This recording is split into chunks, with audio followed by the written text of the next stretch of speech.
Welcome, everyone. This is the ethnoscience meeting. This is our last meeting this year. First, we would like to thank GLOCKNOS, the Center for the Global Knowledge Studies, the Department for the History and Philosophy of Science here at Cambridge, and Darwin College for their general support throughout the year. So when I mean we, I mean me and then Stefan Muller-Villa, who is also here with me in the room. Just a quick introduction to the group for those who have not been with us in past sections. In this group, we look at the changing relationship between modern science, broadly speaking, and what can also be told broadly as local or indigenous or native knowledge. So questions of colonialism and science, as well as different forms of Western mobilization of indigenous knowledge systems, are very fundamental here.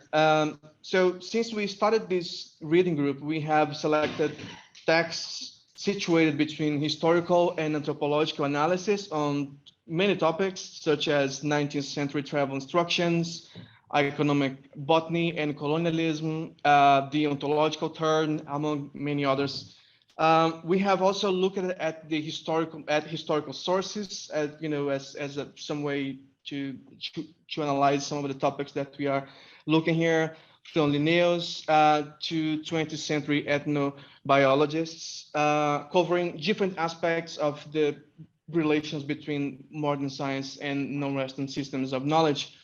So in our last section, which was about a month ago, we started talking about contemporary ways in which ethnoscience can be instrumental in bioprospecting processes, right? So, and today we are really glad to discuss patenting and indigenous knowledge with Professors Graham Dutfield and Helen Tilley. We will have about 45 minutes for each presentation, more or less, and we have more time to a general discussion afterwards. So we have until about 5:30 maximum for our discussion. So it is really my great pleasure to introduce Professor Graham Dutfield, who kindly accepted our invitation to talk to us today. Graham is a professor of international governance at the School of Law, University of Leeds, and he has a wide range of experience, both at teaching at universities from all over the globe and at running projects on intellectual property law. His publications are also very extensive. Most of those are on intellectual property. The latest publication include the higher design of purest gold, a critical history of pharmaceutical industry, and traditional knowledge and genetic resources, observing legal protection through the lens of historical geography and human rights. On a more personal note, his first work I read still as an undergrad student in Belém, in the Amazon, and it was precisely on the subject of today's talk, beyond intellectual property towards traditional resources rights and for indigenous people and local communities, which he will talk all about this in a minute, which was published in 1996, that is 26 years ago, with the anthropologist and ethnobiologist Daryl Posey, who worked for many years in the Amazon region, especially among the Kayapo people. Well, good afternoon, everybody. So I'm going to talk about this book, although a lot of what I say will be about the sort of context behind this book. This book we published in 1996, so 26 years ago by my unreliable mathematics, and it was a book that was really the idea of my co-author Daryl Posey, who died in 2001. So I'm the only surviving author of the two. And he wanted to write a kind of instructional guide for indigenous peoples and local communities to provide basically all the information that they needed to basically ask the right questions about how you know, these people who come to our community, what do you want, what you're after, basically information to enable them to actually negotiate with some idea of what the law is out there that they can actually use. Neither of us were lawyers. Neither of us, as far as I know, had ever been in a law classroom. I'm not sure who'd ever even set foot in the law department at the time. Nonetheless, we had the audacity to write this sort of law book. And I think if we knew more about the law, we would never actually dared to even write it. Sometimes knowing a little bit is what makes you brave, and knowing a lot makes you a bit more cowardly. Okay, so let's arrows usually work, don't they? Okay, yes. Okay, so it's not exactly an organized talk, but I thought I'd frame it as sort of 3 sets of questions, and I'll sort of answer them, sort of won't. So it's a bit circuitous, but hopefully it will make some kind of sense. It made sense to me over the weekend while I put this together. It doesn't mean it will make sense to anybody else. We'll find out the next 40 minutes. Okay, so why actually intellectual property? Why are we even talking about intellectual property law in relation to indigenous peoples? That wouldn't have been something people would have thought much about a few years earlier. Why beyond intellectual property? Well, one thing that I did do is I wrote the book title. I didn't conceive the book. I didn't get the funding for the book, but I did write the book title. Why do we call it this? Sorry. Okay. I'm just sharing the. Yeah, sure. And then. So that people can see better. Okay, thanks. Okay, thank you. Yeah. Yeah, and the next set of questions: what historical rules of dispossession would need to be overcome for us to even think indigenous peoples had the possessory rights in knowledge which tantamount to those of corporate inventors, individual authors, etc.? I mean, how successful have we been? Right. So, yeah, what historical rules of dispossession were we sort of, in a way, sort of fight? Well, actually, indigenous peoples were fighting against, and in some way we were running counter to all that. I want to talk about those. So, in a sense, the story of the book's context goes back 500 years in a sort of way, but it was very much a book of its decade. And what did the author try to achieve with the book? Yeah, good question. And did it make a difference? Yeah, it's not for me to say, really. I have no idea. We talk a lot about impact, don't we, in academia, and I don't know how you measure impact. At least anything I've done, which might have been impactful, I don't know how to, you know, how impact was. Did it change anything? I really have no idea. Okay, so let's carry on. Okay, so yeah, I can't tell you how difficult it was to write those types of chapters, which are all questions. We spent 2 years just like thinking, are we ever going to even start this book? We wrote little bits of it, and we came up with these questions on post-it notes on a whiteboard in the Anthropology Institute in Oxford in 1994 or so. And we came up with the question, and we left that room with a book structure. That's how we did it. But, nothing else worked. All questions: who visits communities, what they're seeking, and why, what happens to knowledge and resources. It all sounds a bit naive now, in some ways, but you know, there we are. All right, okay. So, and then page 2. I just mentioned there near the end, resource guide. People and organizations, email links, worldwide web addresses. Ooh, how exciting that sounded that time. And this bibliography, which I did. I put together this bibliography, which I spent like 2 or 3 years on. And then the diskette wouldn't work. And I couldn't find it, diskette. Remember the diskettes? I couldn't find it on the computer. So like 2.5 years of work had just gone in smoke and just disappeared. And I had nightmares about that. Anyway, I had to do it all over again. So I did. Yeah, it was a tough process. And I mean, basically, Daryl, he worked at Oxford University. He did not work for Oxford University. No, he wasn't making a salary.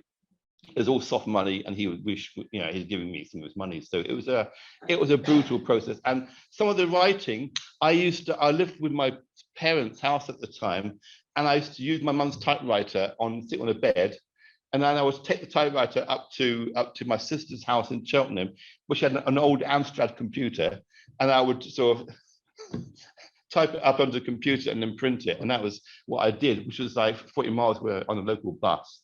So it was a really tough process, but we got there in the end. And is it useful? But it was meant to be. Even the publishers who were IDRC in Canada, they actually bound the book so you could open it without the spine breaking, the pages falling out, because they wanted it to be the open book. Now we are in a rainforest or somewhere, and the book won't fall apart. You know, it was meant to be durable in any kind of environment. Okay, so there's the man, there's Daryl with his Kayapo, Fred Betterbook, the shaman, who told Daryl all about the plant. That's the obituary in the Times, 2001. Our book is mentioned down there in the fourth column, but a brief honorary mention. Now, of course, so Daryl was this. Well, what was he? He was an entomologist. He went to study insects, and then he got interested in other things, plants and management of ecosystems. And he also was quite an organizer of things. So he was a networker, and he set up things. So he helped us out the Society of Ethnobiology. Society of Ethnobiology was not meant to be like a club of these old experienced people. It's meant to actually bring in younger people into academic ethnobiology, but it had very much also a political agenda. Right? He only wanted people to be involved who actually cared about the people. And that meant, to a great or lesser extent, there's always going to be some political activism in it. So the first Congress they had in Belém at the Ethnobiology Museum, which I think is the oldest natural museum in South America. I think, is that right, Raphael? There are others, but the one in Rio de Janeiro just burned it for some years ago, and then we have one of the only in Brazil. Yes. Okay. Yeah. Oh, in Brazil, yeah. Yes. Okay. So in Belém, and he lived there for a few years, and he got he and others drafted this declaration of Belém, and it makes reference. On the one hand, it talks about, yes, it's a bit sort of utilitarian. It's talking about the usefulness of this knowledge. So it is utilitarian, but it's also moral. So therefore, we need to actually compensate them for what they do. So there's utilitarian side of this. We need to promote this knowledge, but we also need to make sure that they actually have some compensation. So the term poverty is not used yet, but it is very much, that is going to be the next step. So that was 1988, and I went in 2018, which is the 30th anniversary. I went back to Belém and the 30th anniversary of that Congress. They returned to Belém to have it, and there was a Belém plus 30 years, whatever, yeah, 30 years plus 30 declaration. Okay, all right. So some of this stuff comes from these photos that I took, because when I went to the museum, there was an exhibition on Daryl, a Daryl Posey exhibition. So I took these photos with my mobile phone. So they're not that good, so I have to read some out a bit. This is in Portuguese, but it's about the Kayapo project. So Daryl set up this Kayapo project and brought together a number of very good scientists, William Overall, Kent Redford, Susanna Hecht, and various others. And part of it was to reverse environmental change, but also it was also to actually sort of make the case that this knowledge is extremely valuable in terms of sustainable ecosystems management, and it was better than all the alternatives that were around at the time, which of course were far more destructive. So there's a quite utilitarian, as I said before, but very much, but he turns to justice pretty quickly. So, oops, so I'm trying to change this. Is there another? Thank you very much.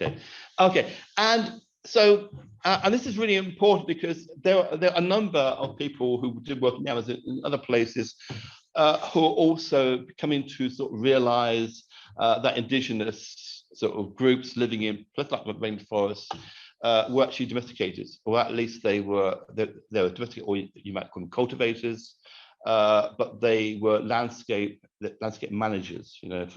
That was becoming balanced in Australia as well, and in the Amazon and various other parts of the world. He was part of this movement, and what he did was he politicized it in a rather clever sort of way, right?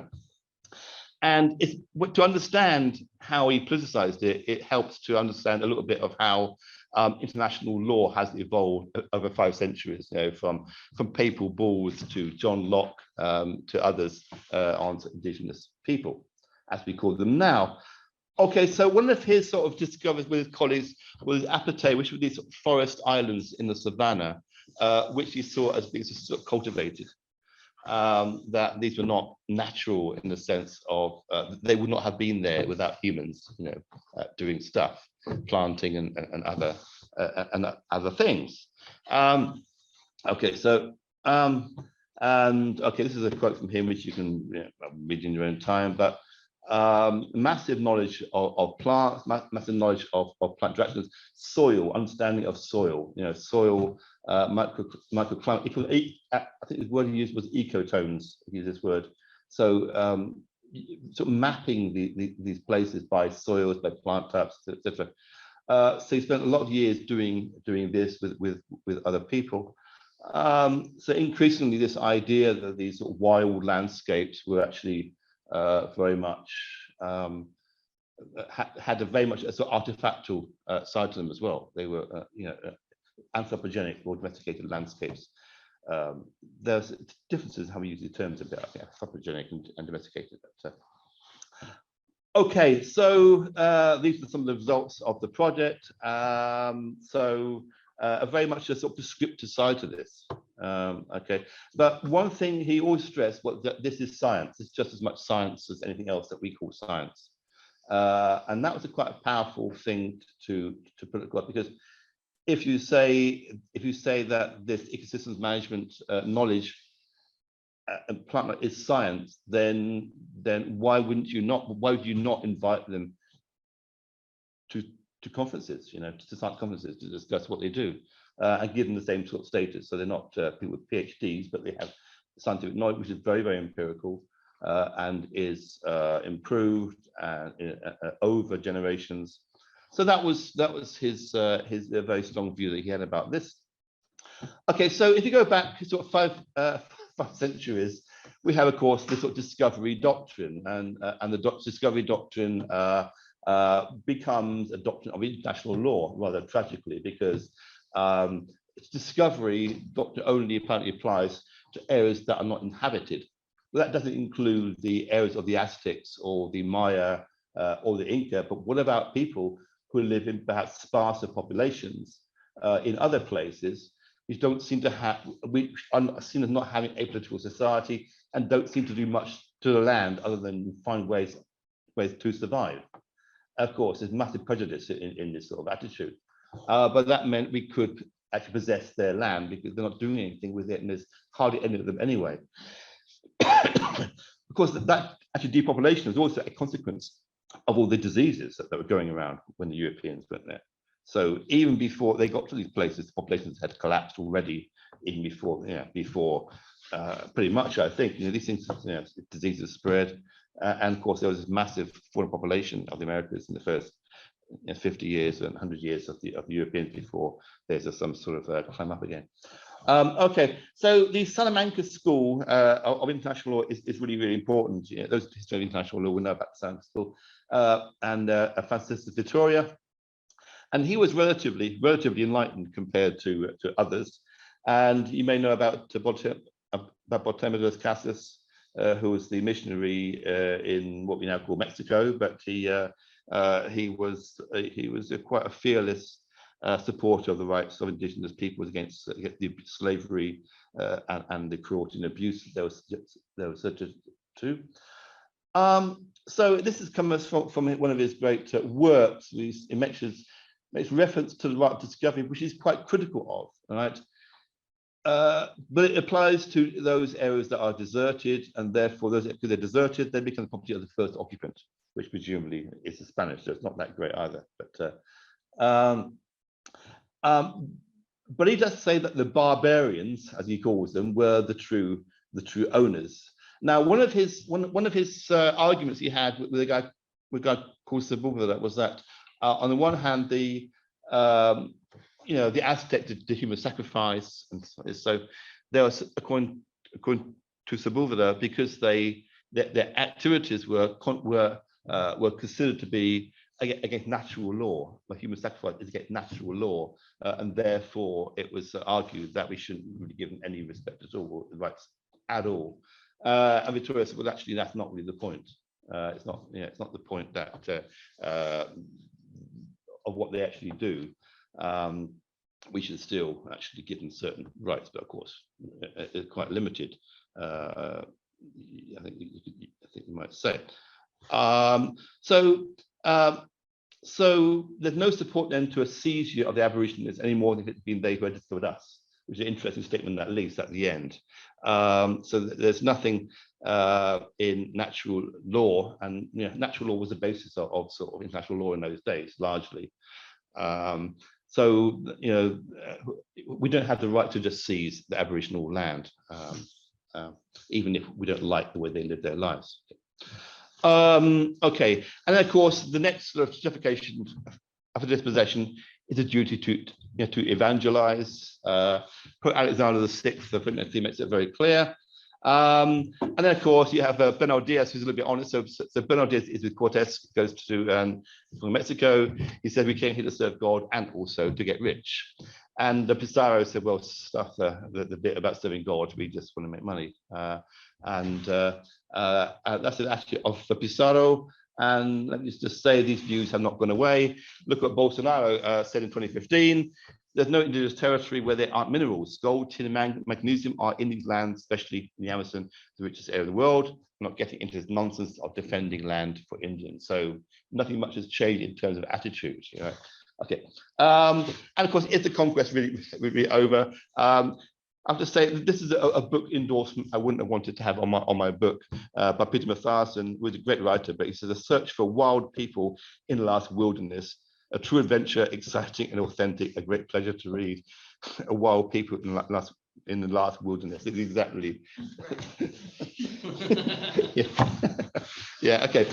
By Scott Wallace. It's an interesting book, by the way. Yeah, and he actually interviewed me for the book. Not that makes it a great book or anything, but.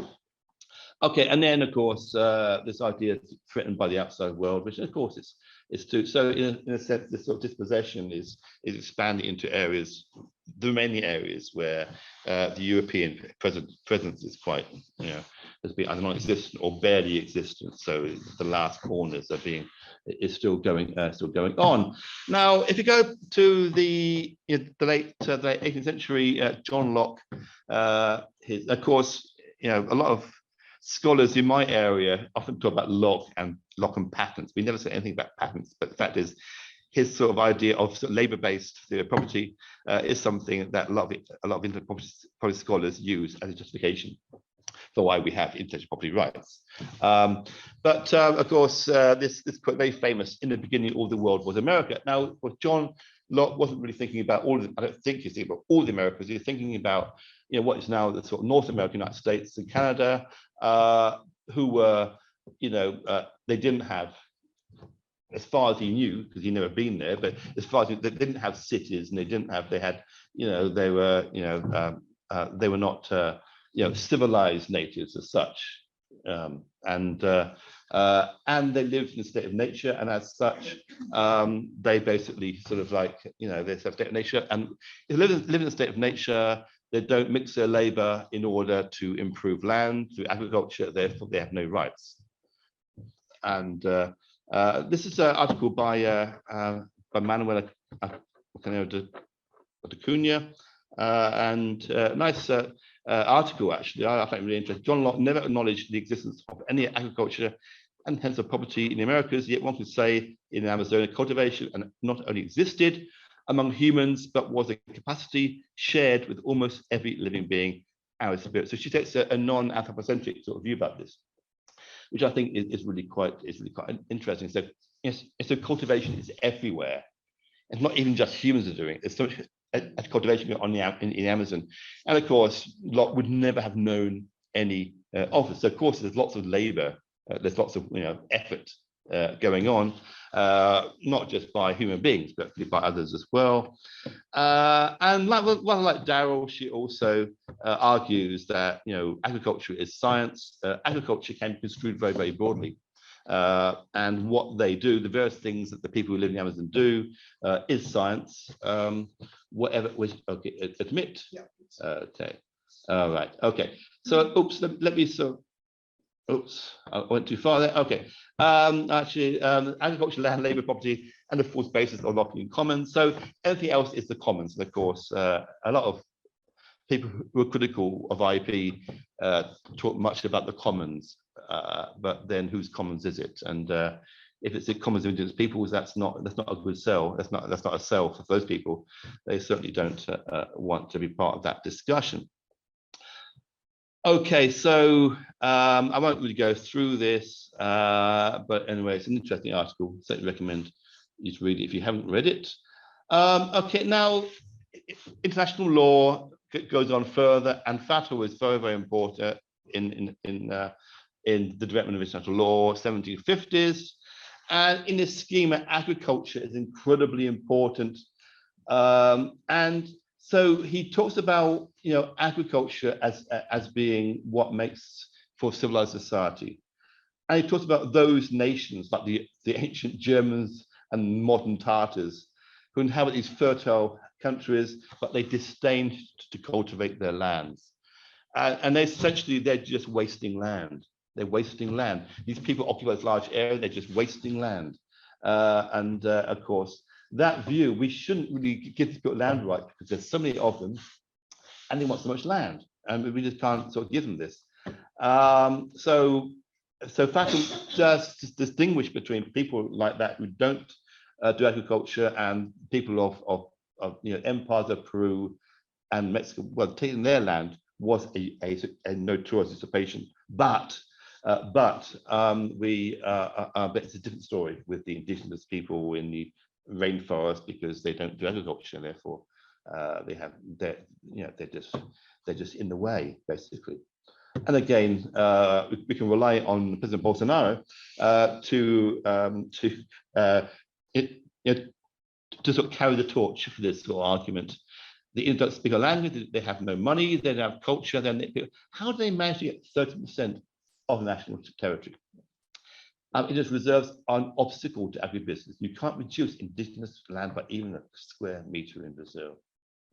So this attitude hasn't gone away.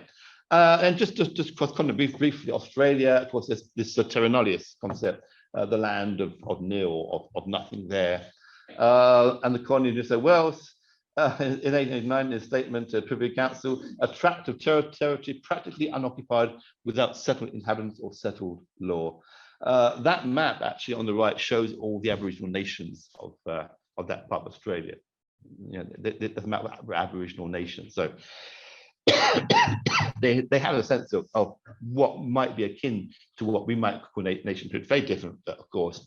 And so the borders wouldn't be necessarily being fixed. I don't really know, but this is good law until 1992, when the Mabo decision reversed this, and the High Court of Australia said that they do have native title. That native title was not extinguished by the British occupation of Australia. A very important decision. Now, what's interesting about this is that Eddie Mabo was not an Aboriginal Australian. He was a Torres Strait Islander. And this archaeologist was quoted saying very interestingly that Eddie Mabo came from, the Torres Strait Islands. He was not a Torres Strait Islander. These people, they had gardens. They did gardening. They did cultivate. Now, if that had been an Aboriginal person, would he have won? The fact that he was from a society of gardeners, they were not hunters and gatherers, might that be an extra reason why the court came to the decision it did? That's interesting. I don't know the answer, but it's a fascinating question. And then recently there's the so-called dark emu debate where this chap, Juan Pascal on the left, he wrote this book where he tried to show that Aboriginal people were not just hunters and gatherers. They did cultivate, they did domesticate, they had urban centres, and the response to that was to say, actually, no. The evidence does not show that they actually domesticated. They may have done some planting, but they didn't really have fields as such, farmers. So it's nothing like that at all. And the argument that these the people who actually countered this book, they said, look, by saying they're more than just hunter-gatherers, you are sort of falling into this sort of game where you say, if you advance to this stage, see, you have these rights because you have advanced to this stage. You are not. They are cultivators. They live in urban areas, and so you're falling into the trap of this evolutionary stages of development. So don't do that. And besides which, I mean, is hunter-gathering. Well, it worked for 50,000 years plus. I mean, it worked. I mean, they continued. They didn't go extinct. They actually, they're through tens of thousands of years living in Australia, something that they're doing right. Besides which, being hunter-gatherers doesn't mean that you want a complex society with complex visions, worldviews, relationships with land, the cosmos, with animal, plant life. You have a very sort of complex vision, but materially, you're hunters and gatherers. But actually, why is your material part of what you do? Why is that everything? Anyway, so we'll get back to Darwin in a moment. But about this idea of stages of development. Of course, there's sort of Marxism, which is about stages, isn't it? You know, some primitive communism, blah, blah, blah, capitalism, socialism. But this idea of stages goes back to the Enlightenment. But arguably, the French and Scottish Enlightenment came up with these sort of stages. There's John Miller, Jacques Turgot. And this is a nice this came from an article by Ronald Meek, where he's actually writing about John Miller, who was one of the leaders of the Scottish Enlightenment, same time as Adam Smith. And he said that development should be regarded, as proceeded before, stages, each based on a mode of persistence, hunting, pasturage, agriculture, and commerce. These are the stages,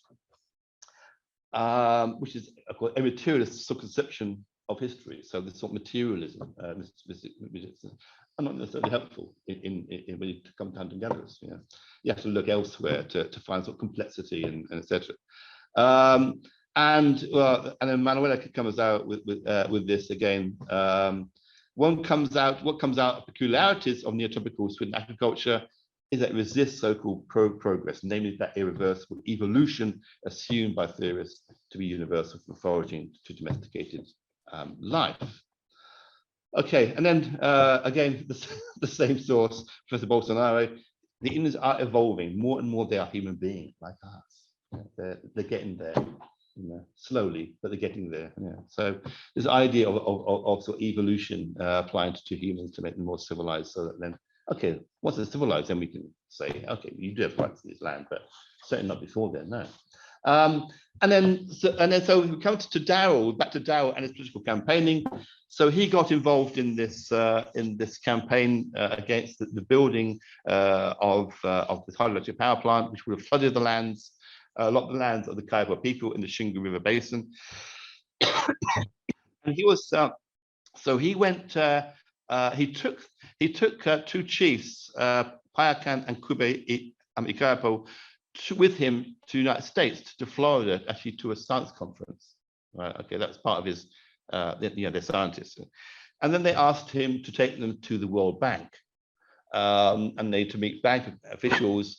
And essentially, they explained to the World Bank officials that funding this dam is going to be very, very bad for our people. And so can you sort of not lend money to Brazil?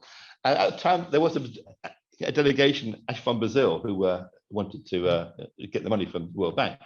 And somehow they were thwarted, so they blamed Daryl and his two chiefs. and Daryl was arrested, and so were they. Now, what's a few things interesting about this case, and this is from Daryl's own account, these 2 pages that he wrote himself. But basically, the judges said, well, these people can't possibly have that intelligence to actually think of this themselves. They wouldn't have gone to the World Bank without you stirring it up. But all 3 were charged under a law regulating the behavior of foreigners. So even Payakan and the other chap were the Kaipo chief were both treated under law as foreigners. Foreign, I mean, unbelievable, isn't it?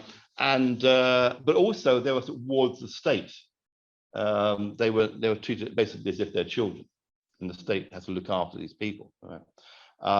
And of course, then there's this controversy where one of the chiefs wants to wear his own chiefly wear, the hats and stuff, and the judge says, no, we're not going to let you do this. He said, well, this is my normal clothing.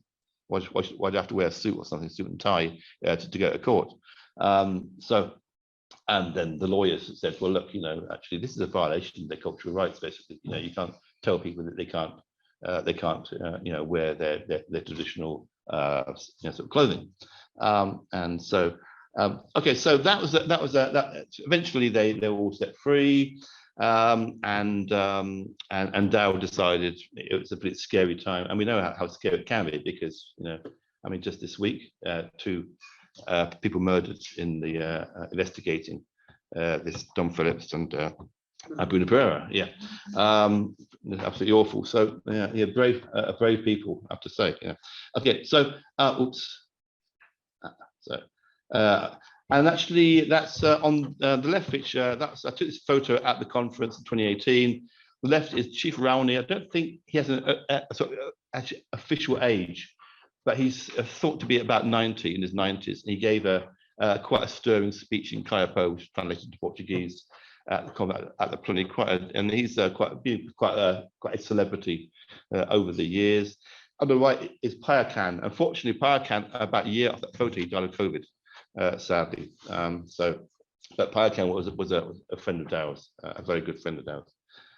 So that's very sad. Okay, all right. So, okay. So now the time at which the book was written. So in the early 80s, the United Nations is pushed into getting rather interest in indigenous peoples as a human rights sort of issue. So the human rights that comes into it.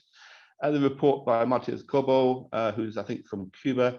Now, what's important about this is not just about human rights of indigenous populations, is the term that's used, because people, which implies the right to self-determination, which a lot of you members don't like the sound of very much. But also, this study marked a sort of move away from the idea of assimilation. And assimilation is very much there in the late 50s with the ILO Convention 107, which sought to improve the lives of indigenous populations by assimilation. And now we see this reversal against assimilation. And this happens when Daryl is working in Amazon. So I do see this sort of connection. And from an entomologist, he's talking about self-determination. Right, so which is quite a step for him. Okay, I won't go to that. So, and then you have the Earth Summit 1992, and why do we start to talk about intellectual property in relation to all these things?